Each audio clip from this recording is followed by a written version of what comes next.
My team always calls Rahel Macrogod because he just doesn't want to lane.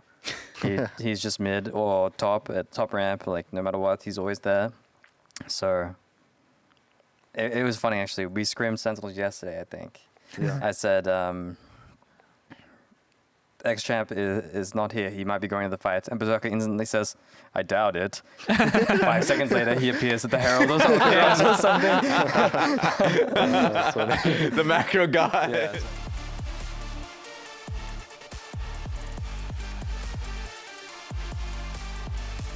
Welcome, everybody, to this week's episode of Pros. I got Sentinels Darkwings with me, Team Liquid CoreJJ, and, of course, Lyon Isles. First thing, a note for everybody out there. I'm going to take this opportunity to remind everyone that tickets for spring finals are on sale. Come join us at the Arizona State University Mullet Arena. It's going to be at June 13th and 14th. Purchase yours today on Ticketmaster.com or using the link in the description.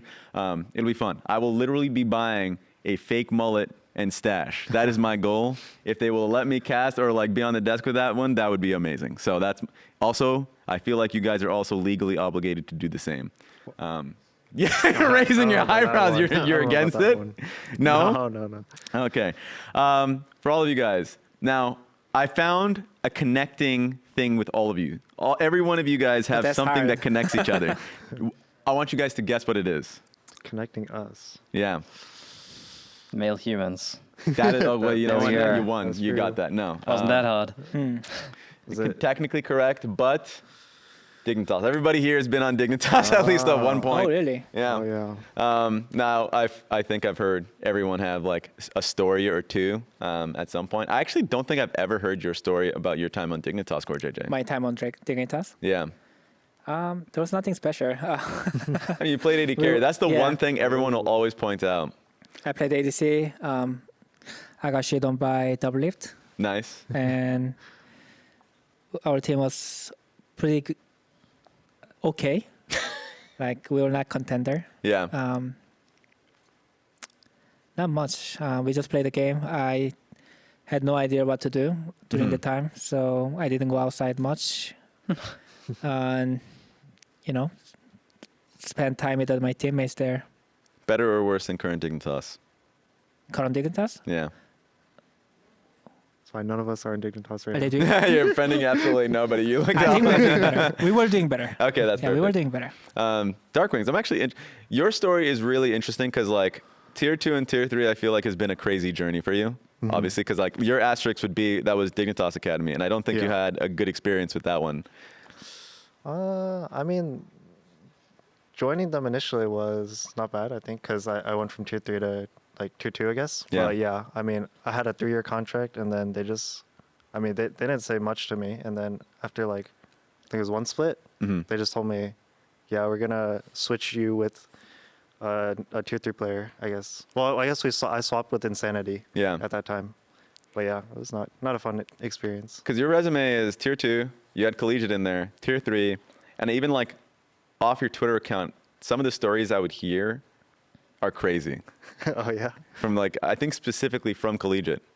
Collegiate times. I mean, are you talking about like the collegiate before I even tried going pro, or like I think so. in between? I think the in between. In between. That was in when you were with between- Surdy. Yeah, in between we played on St. Louis University it was like Surdy, Winston, Aaron, and Skytech. Yeah. And I think that's like that at the time. I was like pretty much done with league. I was like, yeah, I don't want to play, but I'll still try to get like a scholarship, like try to like have fun on collegiate. And then we ended up winning the whole championship. That's So- insane. So then I like regained my my drive to play. Was there, because you said there was an instance of like, some of your teammates may have been trolling. Oh yeah. So right after we won the championship, Yeah. I played on a team with Winston and Skytech, Yeah.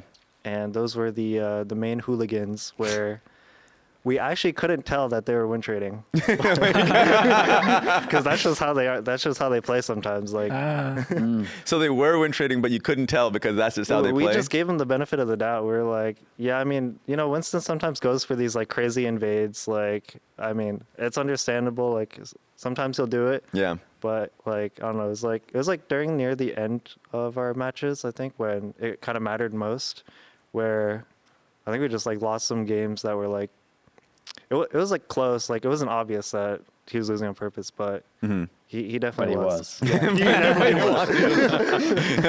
So yeah. So obviously, you and CoreJJ just had a pretty insane series. Isles, just before this, you said you didn't watch a lot of it. How much of the games did you actually get a chance to see? Because it was long. Not that much. I saw the end of the second game. People were telling me, like, you know, it looks like a banger, and I looked at the game, and it looked to me like Sentinels was going to win, so I just looked away. Yeah. And they did, so I'm the GOAT. Nice. But looks like some disasters may have happened in the third game, which I think some people around me may have some things to talk about. Yeah. But I only saw the results of these things happening. I didn't see the process, so I'm happy to hear about it. Let's help the investigation out a little bit. Let's talk to some key witnesses. Darkwings, I'm going to start with you. Maybe the victims. Yeah, I got a free care. I think still living there with us? In our scouting, we're like, yeah, sometimes they just like come mid like level 1 just to like help out, like to secure the vision or something. And then third game, I think we were just like, yeah, let's go cheese them. And then we kind of forgot about the part where they're like defending us. And I think we didn't even wait until Annie face checked the bush fully, and then we kind of just went. And I missed my Gallo E, and then yeah, they got me good. Complete disaster. Like we won the rock paper scissors. So Nice. basically, like I came back 2 games in a row in the previous games, and enemy team kept thinking about going through mid, and then game 3, like I don't care. Like maybe they think I'm gonna go bad again, so let's go through mid, and then let's fishing for something, and then it was like big monster. we got there. Yeah, Lucky. It was lucky. yeah. Talk about game 2 just a little bit there, Core, because funny enough, at least from our side on the casting and analyst desk end, we were like, okay, this is going to be a quick 2-0, pretty clean Team Liquid victory, because game 1 was a stomp. At least it felt as though. And then game 2, you had this gargantuan lead through top lane. Like the fact that the gank from Jose Diodo went top side, and it looked like everything was going well, and the skirmish that you were there, that ended up getting you guys a pretty large lead. But then things started to go downhill a little bit. Yeah, I mean,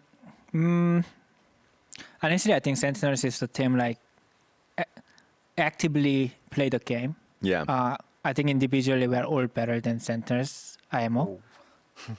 But I think Sentinels have a good ideas. I think some of the ideas Sentinels have is probably better than every team in the ACS. And when they made the play, like we didn't react properly, and we started behind. Eventually, we got outscared and felt bad. We threw really hard as well. What are some of the plays that you remember, like that comes to your mind, that you were pretty impressed with Sentinels? I think they're very flexible. I think especially when they start behind, they try to find the way how they can play the game. They're not gonna like slowly lose the game. They will try to find a way, try to find a solution. Like I think second game, the turning point was when Bada came top side and then kill. Like we had the entire lead on the top jungle. Yeah. And then I tried to match the support like for a long time, and then I've been level 5 for too long. I'm gonna just catch some level in the bar lane, and at that point, Bad made a really good play top side. They killed jungle, they killed top. Our entire lead was gone. Yeah. Darkwings, how was the game from your perspective, especially since like Impact? Was he pretty tilted? Because like I remember doing an interview with Golden Glue during the game, right? Level 1, level 2. Yeah. And I guess he was talking about the meme of like open-minded. Like I've never heard of this in my life. I'm not gonna lie. First of all, talk to me about the idea, the concept of open-minded. At least that's what it was being talked about within your team. And then also, how was Impact after getting camped? I mean, open-minded is just like the Korean like Hongdae guy meme. I don't know if you've seen that. I haven't. I guess I'm under a rock. I mean, it's kind of troll, but it's just it's just some guy in Hongdae just being like, just asking girls like, "Oh, are you open-minded?" Oh, like, I see. Okay, I've heard about it. Okay, I've heard about it. Okay, nice. But yeah, I think. I mean, Impact. I mean, he can get tilted, but he doesn't like make it affect his gameplay, if that makes sense. Like Yeah. he still like comms very well, like, or I guess like trying to find like creative like plans to come back at least for his lane. Yeah.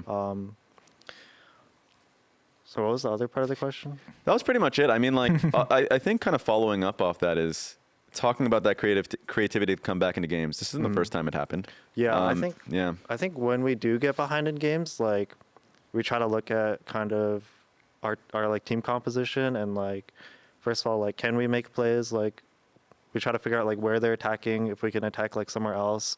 Also waiting for like item spikes sometimes before we fight, or like just trying to trade gold if we know we can't win a fight. It's just like trying to be realistic about what the state of the game is and not over forcing like a bad fight. But yeah, I mean sometimes like if I think first game like they just snowballed super hard because we just, even though we did kind of have at least I felt like we had a win condition like if we waited a bit longer. But yeah, I think the fights we took were just too bad, and yeah, we just got snowballed too hard on. Okay. And earlier, CoreJJ mentioned how he believes obviously that he has better individual players in every lane. I saw you like grimace or like respond to it. What's your thought process even like going into this matchup? Do you agree with that sentiment? I mean, Ooh. Do you agree? Do you agree? Your whole team's boosted? My whole team's boosted. I don't know if I can agree to that one. I would say like, yeah, Team Liquid have like some, I feel like their strength is like kind of their laning and kind of their early game to mid game strength. I do think our team is kind of weaker in that regard. But I think I do agree that we are also flexible, as you said, and we do want to like kind of just work on being able to play the game in multiple different ways, like whether that's like snowballing or kind of losing gracefully and scaling. Yeah. So I think like, I mean, yeah, I think they're like a better team on paper, and they did kind of show that today where they did. I mean, we had like, I think first game was a good example of where we had like kind of the driver's seat, in my opinion, where we could have snowballed like mid into bot, but we weren't really able to get many plays off. So that's kind of like what led to our loss that game. That makes sense, especially because I really loved the Rumble Jhin concept. I just remember being in academy and like there was one day it was like LCK had picked Rumble. Yeah. And it was in the meta who he comes in is like, I want to play Rumble.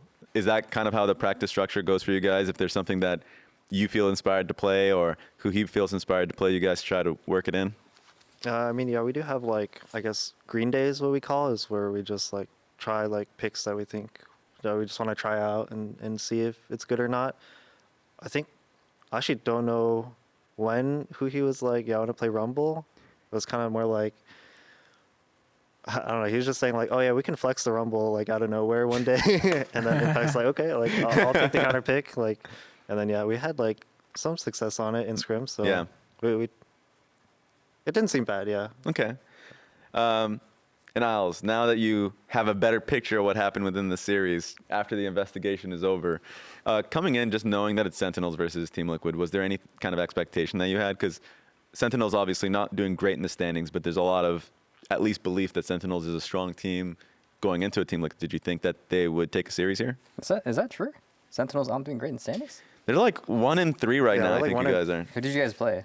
Yeah, 5-7. I don't think I've ever seen DSG. You've also DSG. And that's pretty low. The first week, I think. Have you guys ever had a 0-2 or a 2-0? Because you guys are 5-7 in games, but 1-3 in series. If this was a best of one, you guys would be in a completely different situation. Yeah, I think so. I mean, I don't remember. I don't think we've lost 0-2. I'm not sure. I actually don't remember the games we played. Yeah. And at least my producer is telling me, because Lyon is different. You guys are 3-1, but in terms of game wins, you guys are constantly going to game threes. I think the only non-game three you guys was versus Shopify Rebellion. Actually, this week as well. Oh yeah, we went today at 2. Yeah, did it today as well.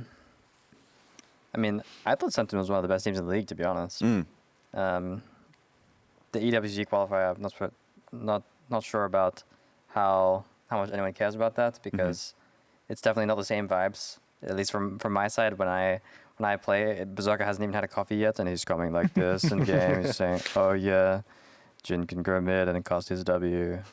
Oh yeah. So it's a bit unserious, I will admit, but Sentinels Made the final. already in the finals. They're completely all over the map in the games I play versus them. Seems like he's quite literally surfing the map, and praying that my teammates don't fight on top side, because my team always calls Rahel Macrograd because he just doesn't want to lane. He's just mid or top at top ramp, like no matter what, he's always there. So it was funny, actually. We scrimmed Sentinels yesterday, I think. Yeah. And it was funny because I said, obviously I'm not supposed to say champs, of course, but Of course. I said, X-Champ is not here. He might be going to the fight. And Berserker instantly says, I doubt it. 5 seconds later, he appears at the Herald or something.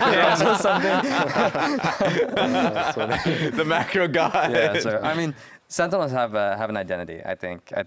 When I watch them, it seems like their bowling doesn't really opt into winning matchups most of the time. Usually they're more happy to play against Ezreal Karma or against the stronger laners. I think even today, they played Ash Seraphine versus Ezreal Karma, and versus us historically, whether it be in scrims or on stage. I think they typically played losing matchups. But I do agree that they do try to find a way to win the game. When they play stuff like Kai'Sa, they love to swap when it's around grubs time, or That's what happened today. Yeah. There it is. Whenever bot lane becomes unplayable, Yeah. Rahel will appear top, and I think it's a great skill to have, to be able to pivot and not just, like Kor said, lose the game slowly. Very open-minded. Yeah. Very open-minded. Yeah. For that reason, I actually did think Sentinels, in terms of teamwork, was one of the strongest teams in the league. I do agree. That doesn't rely on like strong laning or early game advantages, and is generally just cohesive, which is one of the things I thought DSG was as well until today. They were a bit bronze today. No disrespect, but they were a bit bronze today. Yeah. You mentioned the online qualifiers, and that was kind of shaping a lot of the conversation, because you guys are in the finals for that. Yeah. And then FlyQuest was getting a lot of praise because we saw like Nasus and Shen and all that. But you mentioned and also we've heard it here and there that not a lot of teams are kind of taking it as seriously, or some teams are, some teams aren't.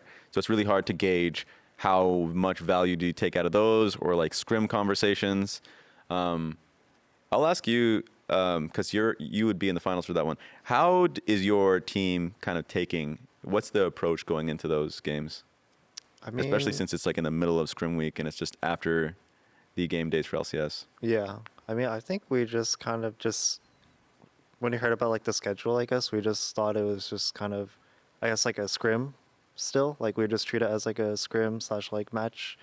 But like just like as practice, I guess. Yeah. I don't know. We don't really do anything too crazy. I think we like just get coffee and stuff like it's a match day. Yeah. And then we come in like slightly earlier. Yeah. I think. But that's about it. Okay. And I guess I'll probably just kind of move on, mostly because the matchup today was very good, and I feel like the main story for me was getting a good idea of how competitive Sentinels are versus Team Liquid, or how good you guys are. But also, we had some arrivals. Spawn in particular was a big one, Core. Spawn coming in from Australia, I think there was like a big visa issue. How was that, having him in person again? Because I know this conversation always comes back. Yeah, I think having him is really nice. Jake Spawn has already really good ideas about how the game looks like he want to do. And in person is very easy, much easier for him to present what he want to do. Yeah. Like literally today he can draft on the stage too. True. So it's very easy to be on the same page and, next to him. Like it's much easier to talk to him like next to you. So I think it's helping a lot. I think Jose Dodo definitely said that bit intimidating, but I mean, maybe it's like the larger biceps or anything like that. But like just in general, how do you feel after game 2? Because especially with game 2 being as it was, has to be, he's generally pretty an angry Australian man. Yeah. What was his reaction? Exactly what you said. I think we played really bad game 2. And we drew, I don't know how much lead we had. I think we drew like decent margin of lead. Yeah. And it's not only first time, so I think it makes sense. Coaching step were met, and we should be met on ourselves, and some bet up to focus on next game. And I think a question that I have, because this does come back a lot within the community about like, and even as a coach, a lot of the times you feel as though when you're not in person, you do feel the loss of impact, right? Versus while you're here in person. How much would you say the impact generally is of Spawn being in person and the presence in the room versus him coaching online? Do you feel like there's not that big of a difference? I think even on online, I think he's doing his job. Yeah. I think most of his job. I think when he is in person, there's the extra on it because he can actually involve in the stage draft too. Yeah. Because like even on the online, like he tried to give us like a lot of motivational speech even during the game, the feedbacks, doing pretty much almost everything. Yeah. But it's just getting easier. True. Meanwhile, Deos is also here finally. I feel like that's been kind of looming over. It's the Canadian effect. Every time you're trying to come in, it's always tough. How's the impact felt now that he's finally here as your assistant coach, correct? Yeah. And you worked with him before, I think. Yeah, I've worked with him also on that SLU team. Yeah. Yeah, he was our head coach then, and on Dignitas. Oh my God. He's been around. You got your own entourage. Yeah. So, I mean, I have a really good relationship with him. But yeah, it was super nice because he's also my roommate now. But yeah, I think he was still like doing a lot of work online to help us out. So I feel like the impact is not too big that he's in person, but definitely he's like a big vibes guy too. So he's been helping keeping the team atmosphere up. Can you explain Deos for us a little bit? Because I don't think a lot of the general audience would know him personally, but also I guess my introduction with him, he was on Luminosity last, and he was working with that organization to get them into the LCS. What does Deos generally do for you guys? Deos is, he does a lot of like scouting, talks a lot about like champion picks. He also gives us a lot of individual coaching. Yeah. I think a lot of the time he helps me like just like look at situations and stuff like that. And also he like is kind of like pretty organized person. So he sets like goals for us and like goals that we want to work on together with him. So he's just like kind of like all around, just like helping like the outside of the game perspective. And he's also just pretty funny guy. Now we need to get into this because there's the put together Deos, but now he's your roommate. Do you have any stories? I mean, it's not been here for long, but yeah, sometimes like, I think I was just playing a solo queue game one day and he just comes knocking on my door and he just like watches the game. He's like, all right, let's review this game right after. What the heck? You brings it up? In your room? Yeah, It looks like he would not comes into like my room. that. Would you like that, Isles? It doesn't look like you wouldn't. I mean, I don't know. Some of the, goals-oriented people and just hands-on coaches like that, it's give and take, I think. Yeah. For me, being goal-oriented and that type of thing has never really served me in most aspects of my life, but to each their own. Fair. Is there any space? Do you say, I'm just belly out, just playing solo queue? Like, I'm not really looking to review every game? I told him like, it's fine. Like, if my door's open, you can come in. Okay, yeah. That's the if. That's the big if. Yeah. That's a sign. Let's talk to you a little bit because you did go up against DSG. You did have an expectation. You mentioned earlier that it didn't really pan out. You just stomped them. It looked like. I mean, the first game wasn't like a stomp. The second game, it was over. Yeah. From how I viewed it, but I mean, I did view DSGs through a similar lens to Sentinels, generally speaking. Maybe less so. But I think the DSG mid jungle, I said this in the pregame interview too, but they don't tend to hesitate much. They pull the trigger when they see an angle, and that's something that is uncommon of rookies. I'm very impressed with both Cryer and Griffin, I think, as rookie junglers coming in the split, or this year rather. Yeah.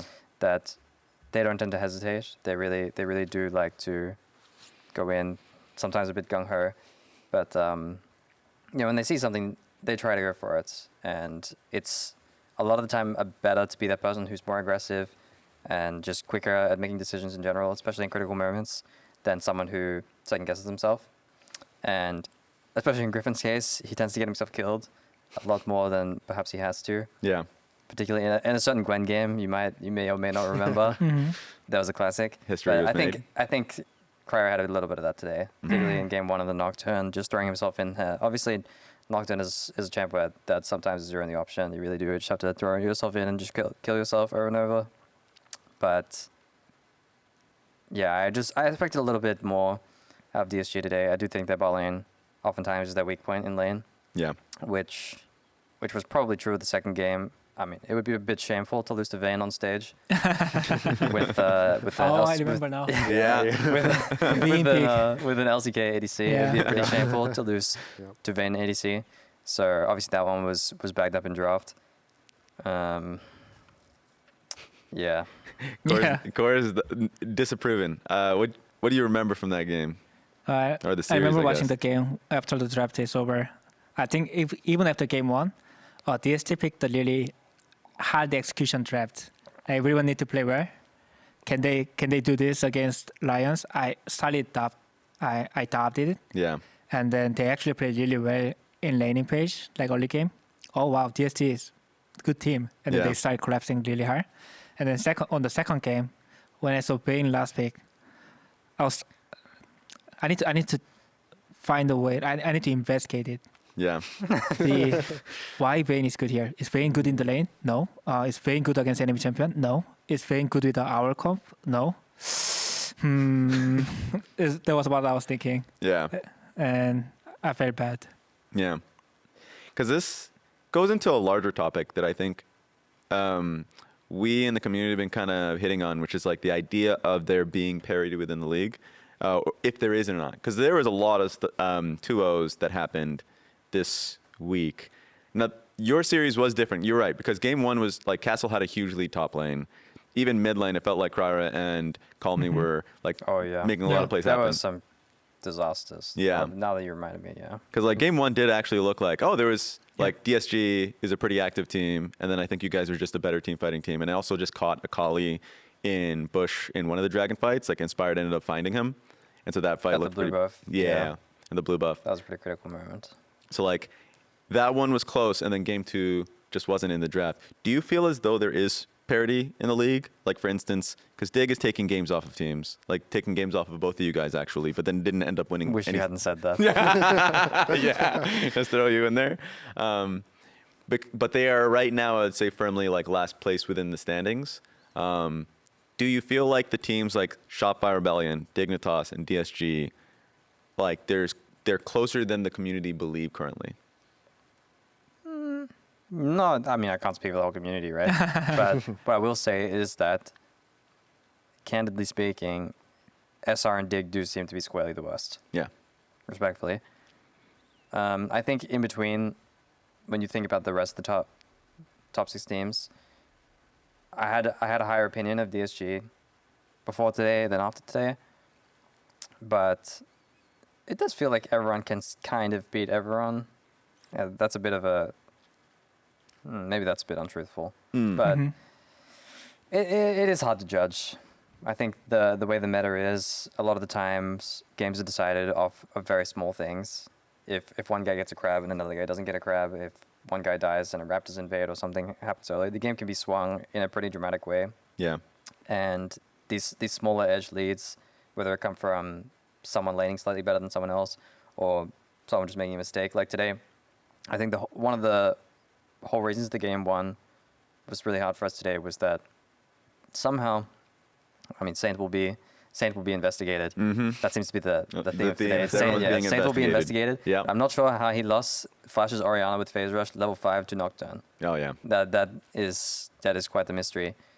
So just when stuff like this happens, it just makes the whole game so much harder. Yeah. Now we're stressing every single moment that Nocturne is going to ult mid, and mid is AFK, and Akali is everywhere, and we can't win. And now I have to run mid as literally to fix the wave. Yeah. And if Orianna happened to die when we went mid, obviously he shouldn't die, but if he did happen to die there to Akali or something, the game would be completely lost. Yeah. And just that state of League of Legends at large, I think is what leads to these teams having more opportunities to win.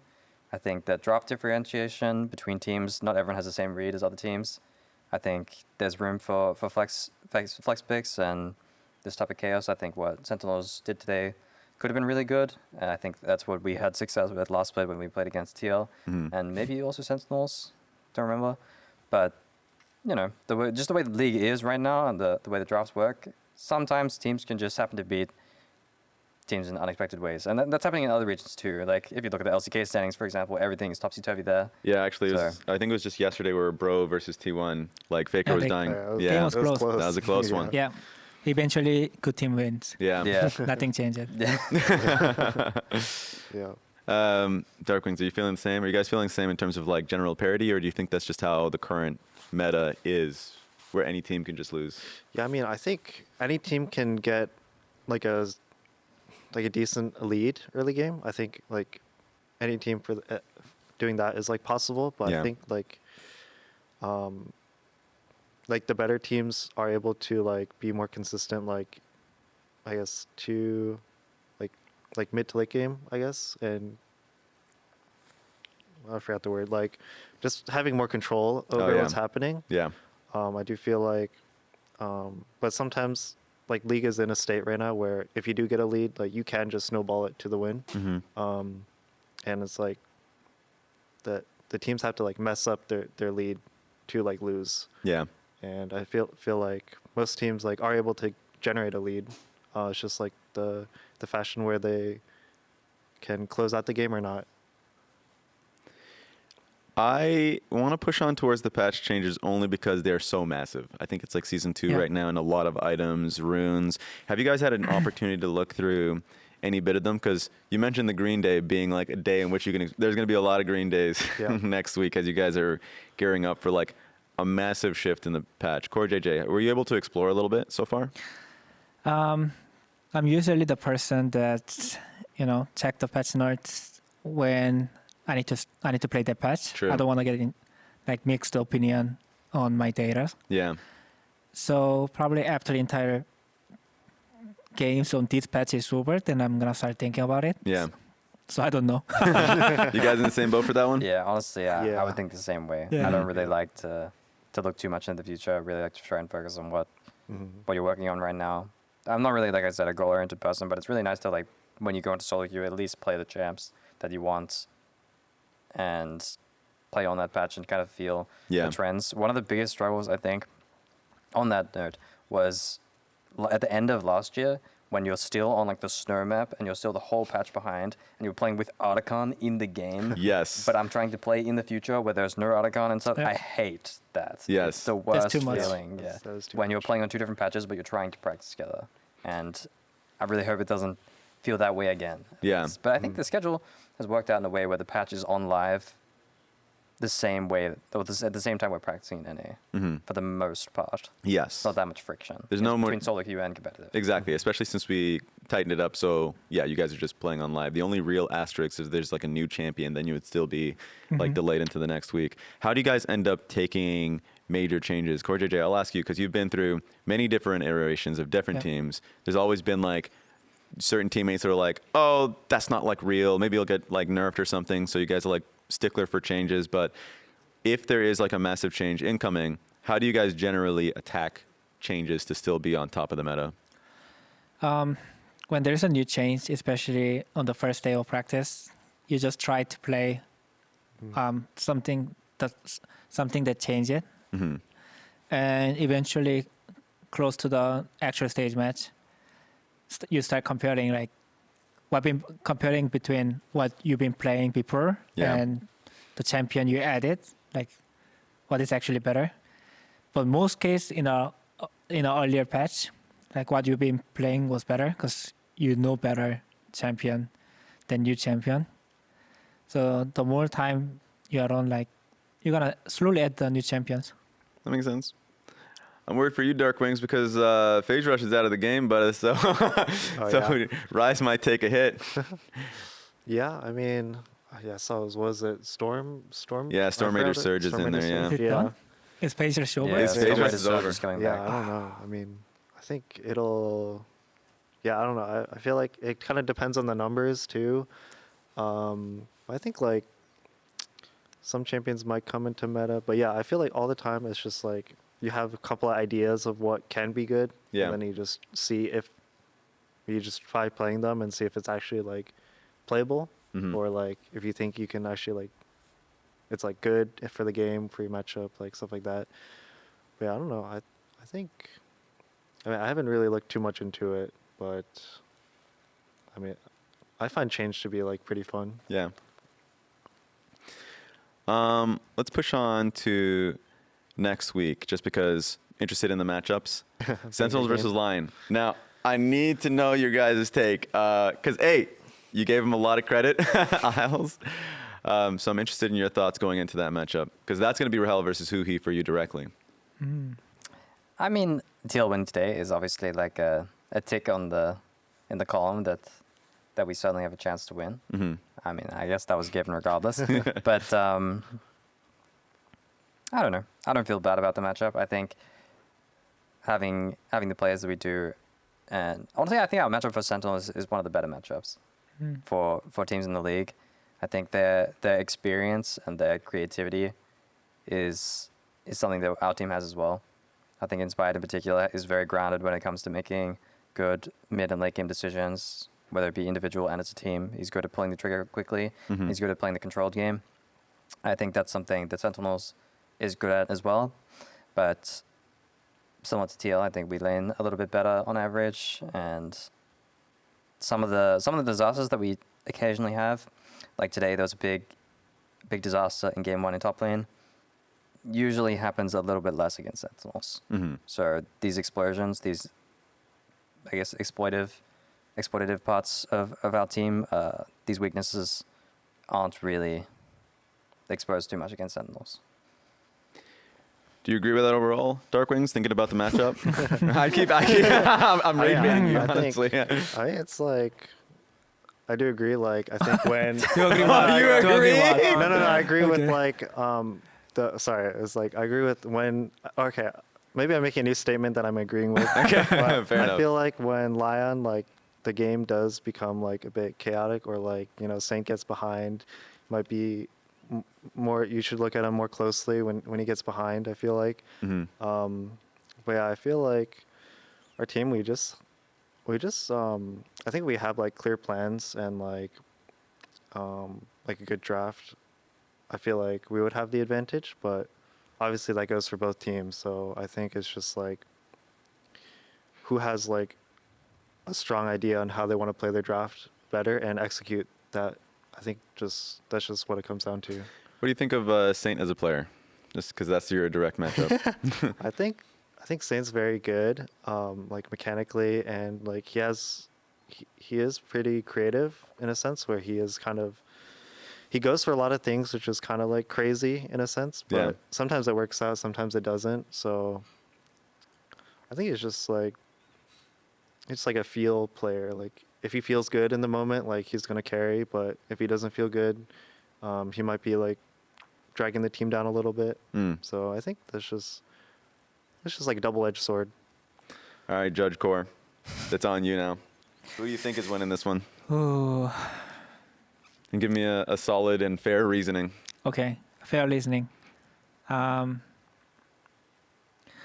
Sentinels win. Ooh. You're pissing Isles off. Sentinels win because we played versus Sentinels and Lions this week. Sentinels won a game against us. Lion didn't. We were pretty low. And also, it's probably not only me, but it's always fun to watch Lions losing. I love this. Are you having fun watching Lions lose? I mean, a little bit. Not gonna lie. What's your reaction to this one? Well, I don't know. We didn't lose last split. Fair. Sorry to disappoint. Yeah. That being said, Core, you're not going to run away from this one. You're facing DSG next week. So not sure how much you've thought about that matchup, but especially after their play this week that you were able to see, what are you thinking? Because now you're going up against Sajed and Lions that you just were talking about earlier. I don't know, like whenever I play versus DSG Berlin, I feel very confident. Mm-hmm. So Relaxing experience, I agree. so whenever I feel confidence, usually I'm confident, Yeah. like winning the game. So and I think our top side is gonna do well against their top side too. Mm-hmm. So I'm happy. Confident. I'm interested in that top lane matchup because Castle feels like the most consistent player so far on the team. Yeah. And of course, Morgan was doing very well today, it feels. Even in some of the tougher matchups, like the Ornn matchup, he was doing quite well. So I was wondering, what are your feelings on Castle as a player? Because I'm always interested in how stacked it feels like our top lane matchups are. Mm-hmm. Even on some of the lower tier teams, it seems like they have strong top laners. Yeah. What's your thoughts on that? I think Castle is very solid. Mm-hmm. I think he does his job. When he need to win lane, he need to win lane. When he need to be weak side, he do the weak side.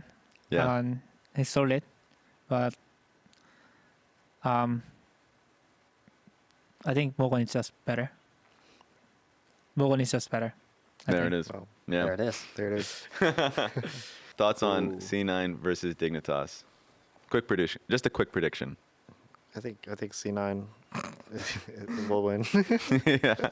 Yeah, I think 2-0, they're on the 2-1. up again, maybe. I think they had I don't know what happened, but I think they went down a bit. Yeah. But now I think now they're coming back up. So, and Dignitas still hasn't feel like they've played as well as people think they can play. Yeah. So Did you say 2-0 or 2-1? I'll say 2-0. You? Oh, but- yeah, I can't imagine there'll be any difference. Yeah. I think the games that Dignitas have won have kind of been flukes. Even the game they won versus us, I'm not sure. I can't even understand how they won, to be honest. Yeah. It was truly a masterclass, I guess. But yeah, just when I watch Dignitas, it doesn't seem like they have an idea how they want to play their fights, how they want to play their early game. Sometimes the decisions they make, I just don't understand. I don't think their laning is good enough to support their early game oftentimes, particularly when the champions that they have to play don't fall into their wheelhouses. I think Ignar has not looked like to his previous success Yeah. on other rosters. He hasn't looked the same, particularly on range champs. I think when he's playing Alistair, when he's playing Rakan, this type of thing, he's a lot more comfortable. But playing against his Karma, playing Seraphine or something like this, it's not going to put question marks in my head. So obviously it's going to depend on draft, and I think a lot of League nowadays does. But it's hard to imagine C9 don't have the edge. So I would give them 2-0 as well. Dignitas is gonna win. Way, all right, buddy. I have 2 reasons again. Hit me. Okay. Dignitas won a game against us last week. True. C9 didn't. True. Dignitas is gonna win. And second reason, I'm having fun watching C9 losing. That's also true. I'm just having fun watching other top teams losing. That's great. It's more fun. honestly. Yeah. Hate watching is the best type of watching, I think. Are you hate watching C9 too? Because they were hate watching Honestly, you. Now you can hate watch them. Not really, to be honest. Ah. I don't really have much animosity, I think, towards past teams anymore. It was a little bit more fun before, but honestly, now that, I mean, I was friends with Sven, pretty good friends with Sven when we were on Dignitas and even before that, so. True. Honestly, I don't know if this is true, but when we won finals last split and I had to fist bump him, he just looked so mad or angry, I think, with just how, I assume at least, with how his team played. Yeah. Honestly, I just felt bad. Yeah. I didn't even feel a great sense of yeah, True. I beat you. Yeah. Honestly, I just felt bad. And sometimes when I see interviews talking about frustrations, or I think APA said a little bit, I didn't watch or read the whole thing, but just talking about heated discussions, more than anything else, I just felt a little bad, to be honest. I can imagine that after C9 scrims Lion, sometimes things get a bit heated. Yeah. And yeah, it's not so much in your face anymore as it is like, I wish the best for them. So I mean, I'd rather just see the better team win. All right. It sounds like I need to be a better human. No, I'm with you on that. That will leave us with FlyQuest versus Shopify Rebellion, which might be the bloodiest, at least in Split 1. Definitely felt like it was incredibly bloody. Darkwings, what's your quick thoughts on that series and predictions? I mean, I think it'd be FlyQuest 2-1, but I don't know. I also think Shopify also like. Well, I feel like I don't know. People don't hype them up as much anymore. Like they're not. I think neither Shopify or Dignitas like feel like they're playing at the level that they want to be. mm-hmm. But I don't know if that's just like a gameplay thing or like a mental thing. I'm not sure. But I think FlyQuest 2-1. Mm-hmm. I mean, FlyQuest is just such a hit or miss team. Yeah. Sometimes it's a turbo miss, but there've been some pretty square hits as well. Yeah. I think that duo has a lot of potential to solo kill and to snowball the game through themselves, but a lot of times they have tendencies to play too safe or, you know, just be background characters, I think. And Griffin will not be a background character. He will be in the front, int feeding or mega carrying. So it can be a hit or miss, but I agree with Darkwings that SR really is like a shadow of, I think, what they were setting out to do right now. And if I were in their shoes, if I was Sam Revan, I'm not sure what I would do to fix their sinking ship. Yeah. I don't know if it's time to look for lifeboats or we can patch the holes, but yeah, it's hard to see the light at the end of the tunnel, I think, for SR right now. And I can't see any hope to be honest. Oh, really? So all I can think is 2-0. There's going to be a lot of investigating. I think after next week as well, because like that team, a lot of expectations after last split at least. Especially for Zinni, I think. Yeah.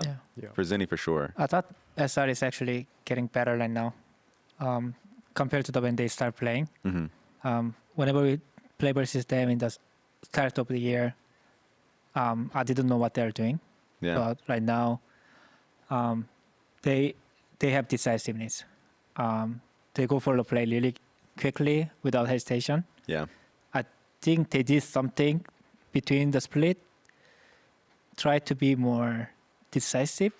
I can see the decisiveness, and I like that. Sometimes you can make a like good counterpunch. Okay. And I think it can work against FlyQuest. I'm waiting for Shopify upset any team now. I'm looking forward to this prediction then, because you've already went crazy on the last two. This one is Lear prediction. Oh, you go. Oh my God. So you have FlyQuest winning this? No, Shopify 2-1. Boom. All right. I'm super interested to see if you come out as like a prophet after all of this or not. But yeah, thank you guys all. I appreciate you guys for being on the show for us. And that's going to be it for us for pros. For anybody out there, remember, like, comment, subscribe. Listen to this on all your audio listening platforms, Spotify, Apple, all that good stuff. And I'll be seeing you guys next week.